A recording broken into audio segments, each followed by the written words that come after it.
ହେଲା କାଇଁ ଚିଲଉଛୁ? କଣ ତୁ କଣ କରୁଛୁ ତୁ କହିଲୁ? ଦେଖି ପାରୁନୁ ପୂଜା କରୁଥିଲି। କେତେ ପୂଜା କରୁଛୁ ନା ତୁ? ଆଲୋ ପୂଜା ମୁଁ କରିବିନି ଆଉ କିଏ କରିବ? ଗୋଟେ ବଢିଲା ଝିଅ ମୋର ରକ୍ତ ନେଇ ଚାଲିଗଲା ଆଉ ଗୋଟେ ଏତେ କଷ୍ଟରେ ମୁଁ ରଖିଛି ମୁଁ ପୂଜା କରିବିନି? ଛାଡେ କଣ ହେଲା? ବାପା କାଲି ମତେ ଚାରିଥର ଫୋନ ଲଗେଇଲି ଫୋନ ଲାଗି ଉଠେଇଲୁନି। କାଲି ଟିକେ ମୁଁ ଟିଭି ଦେଖୁଥିଲି ଆଉ ଫୋନ ଟିପି ଟିପି କରି ଆଖି ଲାଗିଗଲା ଜାଣିପାରିଲିନି। ଆଉ ରାଗେନି କଣ ହେଲା? ଶୁଣୁ ବାପା ଜାଣିଛୁ କାଲି ମୁଁ ସେ ଗର୍ଭ ପରୀକ୍ଷା ଯୋଉ ନେଇକି ସେ କେତେ ପରୀକ୍ଷା ଦେଲି ଦିଟା ପଡ଼ି ଆସିଛି ଜାଣିଛୁ? ଆଲୋ ହୁଣ୍ଡି ଗର୍ଭ ପରୀକ୍ଷା କିଟରେ ଦିଟା ଘରେ ଆସିଲେ ମାନେ ତୁ ଗର୍ଭବତୀ ଅଛୁ।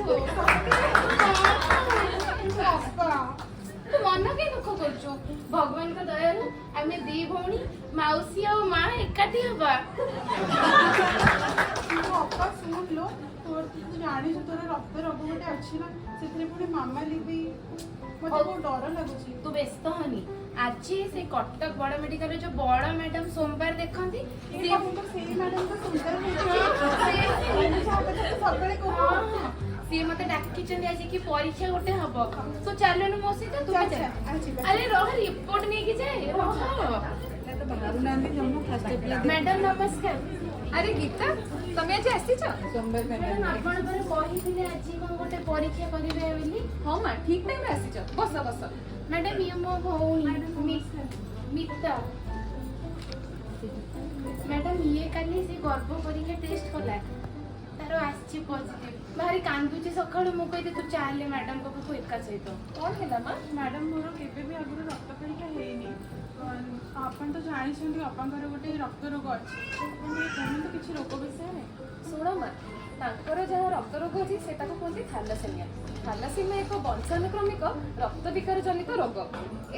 ଯେମିତି ବାପା ଓ ମାଆଙ୍କଠୁ ଛୁଆକୁ ଭଲ ଗୁଣ କି ଖରାପ ଗୁଣ ଆସିଥାଏ ସେମିତି ବାପା ଓ ମାଆଙ୍କଠୁ ଛୁଆକୁ ଜିନ୍ ମଧ୍ୟ ଆସିଥାଏ। ଏହି ଥାଲାସେମିଆ ରୋଗରେ ଅସାଧାରଣ ହିମୋଗ୍ଲୋବିନ୍ ତିଆରି ହୁଏ। ଶରୀରରେ ପର୍ଯ୍ୟାପ୍ତ ପରିମାଣର ହିମୋଗ୍ଲୋବିନ୍ ତିଆରି ହେଇପାରେ ନାହିଁ। ଆଉ ହିମୋଗ୍ଲୋବିନ୍ର ପ୍ରକାର ଉପରେ ନିର୍ଭର କରେ ଏହାର ଲକ୍ଷଣ। କିଛି ଜଣଙ୍କର ଏହା ଲକ୍ଷଣହୀନ ହୋଇଥାଇପାରେ କିମ୍ବା କିଛି ଜଣଙ୍କ ଭିତରେ ଏହା ସାଂଘାତିକ ଲକ୍ଷଣ ମଧ୍ୟ ପ୍ରକାଶ ପାଇପାରେ। ମ୍ୟାଡାମ କଣ କଣ ଲକ୍ଷଣ ହେଇପାରେ? ଆମର ଥାଲାସେମିଆ ମୁଖ୍ୟତଃ ଦୁଇ ପ୍ରକାରର ଆଲଫା ଥାଲାସେମିଆ ବିଟା ଥାଲାସେମିଆ। କିନ୍ତୁ ଆମେ ମେନଲି ବିଟା ଥାଲାସେମିଆଟା ହିଁ ଦେଖିବାକୁ ପାଉ। ବିଟା ଥାଲାସେମିଆକୁ ତିନି ଭାଗରେ ଭେଦ କରାଯାଇଛି। ଗୋଟେ ହେଉଛି ଥାଲାସେମିଆ ମେଜର, ଗୋଟେ ହେଉଛି ଥାଲାସେମିଆ ଇଣ୍ଟରମିଡିଏଟ୍ ଏବଂ ଆଉ ଗୋଟେ ହେଉଛି ଥାଲାସେମିଆ ମାଇନର। ଯେଉଁମାନଙ୍କୁ ଥାଲାସେମିଆ ମେଜର ଥାଏ ସେହି ରୋଗାଗ୍ରସ୍ତ ଶିଶୁମାନଙ୍କ ମଧ୍ୟରେ ଜନ୍ମର ଏକ ବର୍ଷ ମଧ୍ୟରେ ହିଁ ସବୁ ଲକ୍ଷଣ ଗୁଡ଼ାକ ଦେଖାଯାଏ।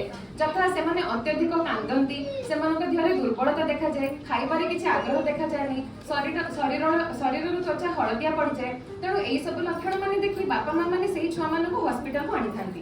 ତାପରେ ଆସୁଛି ଥାଲାସେମିଆ ଇଣ୍ଟରମିଡିଏଟ୍। ଥାଲାସେମିଆ ଇଣ୍ଟରମିଡିଏଟ୍ରେ ଲକ୍ଷଣ 2 ବର୍ଷ ଭିତରେ ହିଁ ଦେଖାଯାଏ। ଆଉ ତାପରେ ଥାଲାସେମିଆ ମାଇନର କିମ୍ବା ଟ୍ରେଟ୍ ଯେଉଁମାନଙ୍କୁ ଆମେ ବାହକ ବୋଲି କହୁ ସେମାନେ ମୁଖ୍ୟତଃ ଲକ୍ଷଣହୀନ ଥାନ୍ତି। ତେଣୁକରି ସେମାନଙ୍କୁ ଚିହ୍ନଟ କରିବାଟା କାଠିକର ପାଠ। ଆଚ୍ଛା ମ୍ୟାଡାମ ମୋ ବଡ ଝିଅ ମାମାଲିକୁ ଏ ଯୋଉ ପ୍ରଥମ ପ୍ରକାରର କଣ ସେଇଟା ହେଇଥିଲା କି ଯୋଉଟା କଣ କହିଲେ? ହଁ ମା ତମର ଝିଅକୁ ଥାଲାସେମିଆ ମେଜର ହେଇଥିଲା। ଥାଲାସେମିଆ ମେଜରରେ ଆମକୁ ଛୁଆମାନଙ୍କୁ ନିୟମିତ ଭାବରେ ବ୍ଲଡ୍ ଟ୍ରାନ୍ସଫ୍ୟୁଜନ ଯୋଉଟାକି ରକ୍ତ ସଞ୍ଚାରଣ ଦେବାକୁ ପଡେ। ନିୟମିତ ରକ୍ତ ସଞ୍ଚାରଣ କଲେ ଦେହରେ ଲୌହ ଅଂଶ ଆଇରନ୍ ଓଭରଲୋଡ୍ ହୁଏ ଯୋଉଥିପାଇଁ ଆମର ଯକୃତ ରୋଗ, ହୃଦରୋଗ, ଅସ୍ଥି ରୋଗ ଏହି ସବୁ ରୋଗ ଦେଖାଯାଏ। ଏବଂ ଧୀରେ ଧୀରେ ସେମାନଙ୍କର ଏହି ସବୁ ଅସୁବିଧା ଯୋଗୁଁ ସିଭିୟର ରକ୍ତହୀନତା ଯୋଗୁଁ ସେମାନଙ୍କର ଜୀବନ ଚାଲିଯିବାର ମଧ୍ୟ ସମ୍ଭାବନା ଅଛି। ମ୍ୟାଡାମ ମତେ ତ ଏଇ ଯୋଉ ଛୋଟ ରୋଗ କଣ ଗୋଟେ ଅଛି ଆପଣ କହୁଥିଲେ ମୋ ଗୋଟେ 2 ଜଣ ଭଉଣୀ ତ ଏଇ ରୋଗ ତାଙ୍କୁ ବି ହେବାର ସମ୍ଭାବନା ଅଛି। କିନ୍ତୁ ମ୍ୟାଡାମ ମୁଁ ତ ଆଗରୁ କେବେ ବି ରକ୍ତ ପରୀକ୍ଷା କରିନି। ମତେ କଣ କରିବାକୁ ପଡିବ? କଣ କରିବ? ଏଇଟା ମା ଯେହେତୁ ତମର ପ୍ରଥମ ଗର୍ଭ ଆମେ ପ୍ରଥମେ ତମର ଗୋଟେ ରକ୍ତ ପରୀକ୍ଷା ଯଥା HPLC କରିବା। HPLC ରେ ଜଣା ପଡିବ HPLC ରେ ଜଣା ପଡିବ ତମର କିଛି ରକ୍ତ ବିକାର ରୋଗ ଅଛି କି ନାହିଁ। ଯଦି ତମର ରିପୋର୍ଟ ନର୍ମାଲ ଆସେ ତେଣୁ ତମେ ଚିନ୍ତା କରିବାର କିଛି ବିଷୟ ନାହିଁ, ତମର ଛୁଆଟି ନର୍ମାଲ ହେବ। କିନ୍ତୁ ଯଦି ତମର HPLC ରିପୋର୍ଟରେ କୌଣସି ପ୍ରକାର ରକ୍ତ ବିକାର ଆସେ ତେବେ ଆମେ ତମର ସ୍ୱାମୀଙ୍କର ମଧ୍ୟ HPLC ରିପୋର୍ଟ କରେଇବୁ।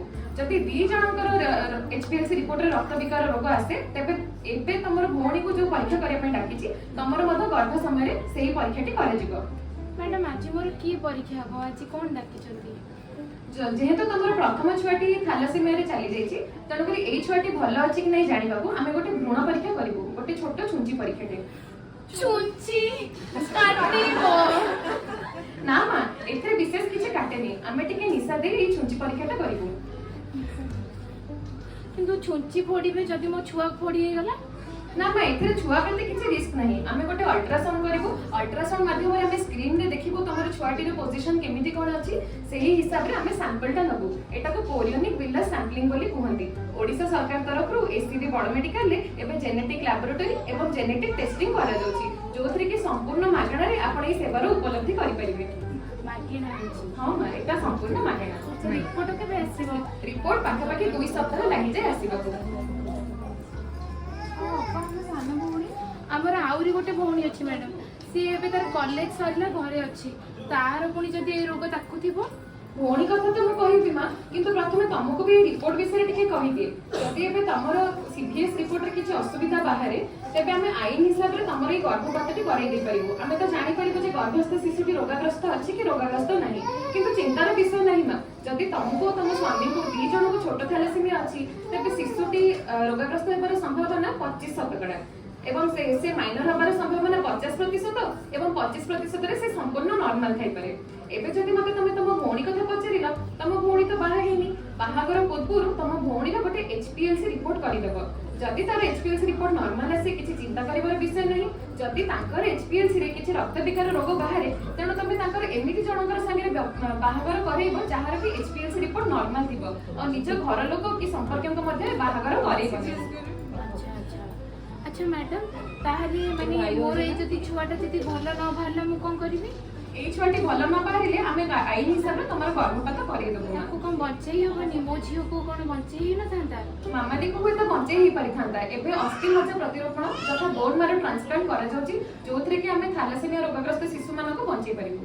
ତଥାପି ମ୍ୟାଡାମ ତାହେଲେ ଅଛି ସମ୍ଭାବନା କି ମୋର ଏଇ ଛୁଆଟା ଭଲ ହେଇପାରେ? ହଁ ମା, ଏବେ ଏମିତି ବି ଆମର ସମ୍ଭାବନା ଅଛି ଯେ ଯଦି ବାପା ଓ ମା 2 ଜଣଙ୍କୁ ଥାଲାସେମିଆ ଟ୍ରେଡ୍ କି ଯଦି 2 ଜଣ ଥାଲାସେମିଆ ମାଇନର ଥାନ୍ତି, ତଥାପି ବି ଆମର ଏହି ସବୁ ଟେଷ୍ଟ କରିକି ସେମାନେ ନିଜ ଘରକୁ ଗୋଟେ ସୁସ୍ଥ ଶିଶୁ।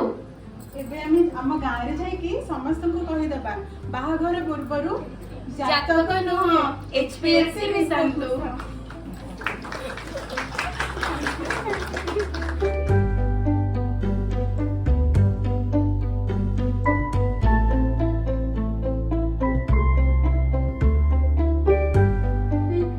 कहले भी किसी टेंशन नहीं, भय कर नहीं, आउ पिला ठीक अच्छी। बर्तमान मो पिला भी भल अच्छी, से बहुत खुशी, स्त्री भी बहुत खुशी अच्छी।